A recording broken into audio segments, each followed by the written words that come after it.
What's going on, Junkie Nation? Gorgeous George and Goes are back with another MMA superstar. This time we get to talk to Michelle Waterson, a former Invicta atomweight champion and a longtime member of the UFC's Strawweight division. She's got a fight coming up against Amanda Lemos in the Empire State, and it's coming up here, UFC on ABC3. Welcome back to MMA Junkie Radio. How you doing, Michelle?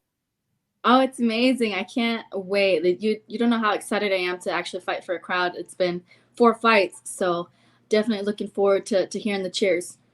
Yeah, and you know what? The last time we talked to you, coincidentally, sorry for not booking you since then, but it was actually another time you were visiting the Empire State. You were more in the Manhattan area, and you were obviously part of that announcement of the team body armor with the UFC becoming the official sports drink in 2017. We talked to you and Francis Ngannou. 5 years. I can't believe it's gone that long. And I see the drink right there. 5 years, and these guys have been in my corner.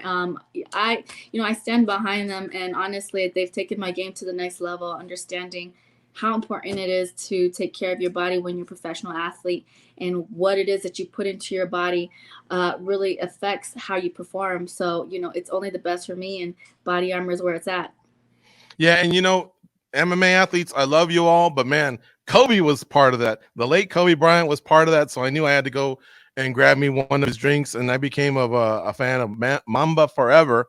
It was it tasted like grape. I remember that, and I've used the body armor as well. It kind of replaced all the other traditional ones that I used to rehydrate with.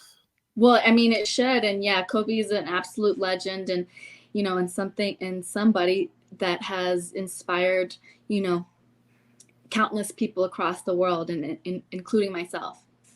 Yeah, the legacy goes on. All right. So, Michelle, you got Amanda Lemos coming up here, and you guys will be in Long Island this time. And yeah, that is a crazy crowd. They love them some MMA. Chris Weidman's from there, former UFC middleweight champion. Al Quinta, who competed for the lightweight championship as well. Matt Serra, you know what he did against GSP. And now currently Aljamain Sterling's a champ. So yeah, they're fiending for some really good MMA. I think this is a perfect matchup here in the co-main event of UFC on ABC3. Absolutely, for sure it is. Just stylistically, she likes to stand and bang. I've been fighting nothing but killers. So we're both jockeying for position. The strawweight division is up in the air right now after, Carla was able to defeat Rose. So there's a lot of opportunity, and all of us see it, and we're chomping at the bits. Have you always pursued the current champion when you're training? You see fighters that put up someone's picture on the bathroom mirror or the refrigerator to kind of motivate them. Has it always been like the current champion, or just whoever's at the top? You know what? It's not even who's ever at the top. I feel like the strawweight division in the UFC is, one of the most stacked divisions on the female roster, and so you have to look out for everybody, really.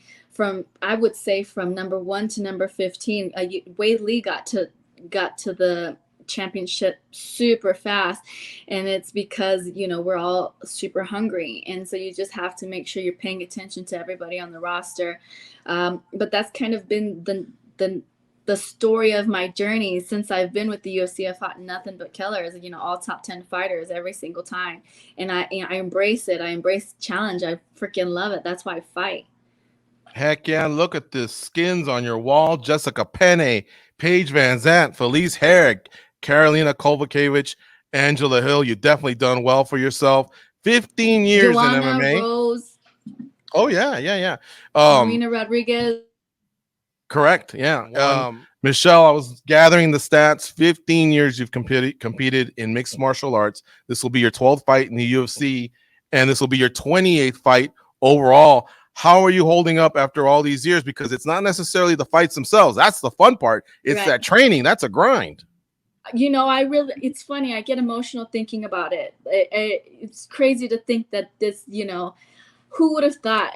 I'm a soft-hearted, very loving, compassionate person. Who would have thought I'd become a professional fighter for 15 years? It's amazing. And I'm holding up because I'm so passionate about martial arts. I'm always a student, and the more I watch these fighters come up and develop and grow and evolve, it really does ignite something inside of me that wants to continue to learn and grow.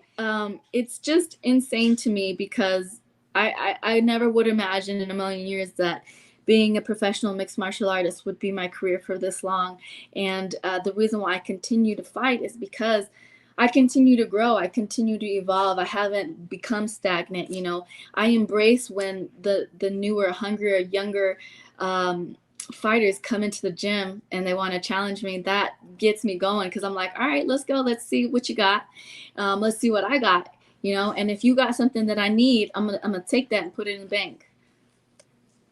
Michelle, in situations like this where you have trained before with your opponent, is that an advantage, or sometimes we hear from fighters it's kind of a disadvantage because they get wrapped up into it too much? How does that play out for yourself? You know, I never really looked too much into it, and it was a long time ago that her and I had trained. She was still fighting at 125 at that time. To me, what it lends to is a sense of comfortability. So sometimes when you see fighters go into the octagon and fight for the first time, it takes them a round in order to like kind of figure out the ebb and the flow of the fight. And because her and I have trained together, I don't think there will be that feeling out process. We're just going to get in there and go. Michelle, George mentioned that the last time we spoke to you was going on 5 years, but the first time we spoke to you goes all the way back to Fight Girls when we talked to you back then. So that being said, the reason I bring it up is because one of your castmates, Felice Herrig, she just retired from MMA. She was on that show with you as well.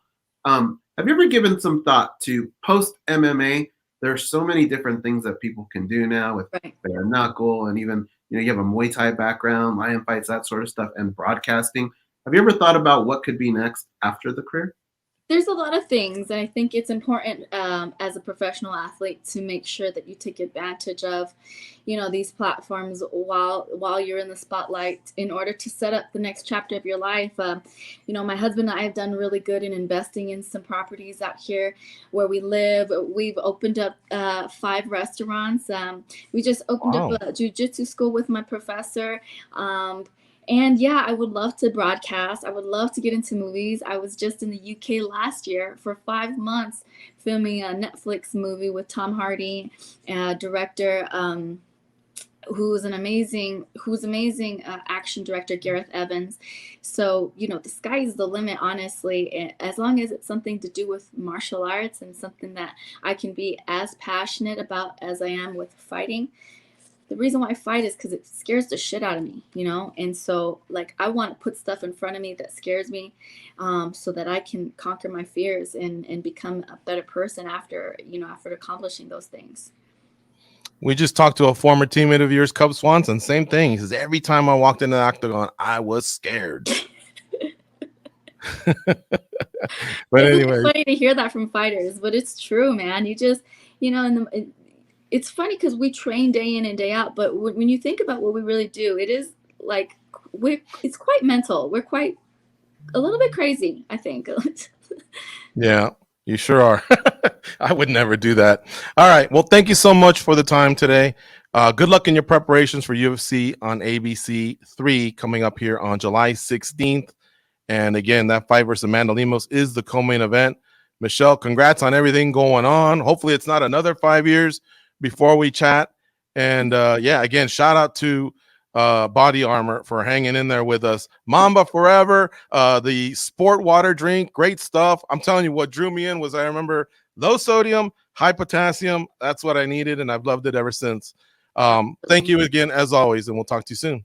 Thank you, guys. I'll see you next week.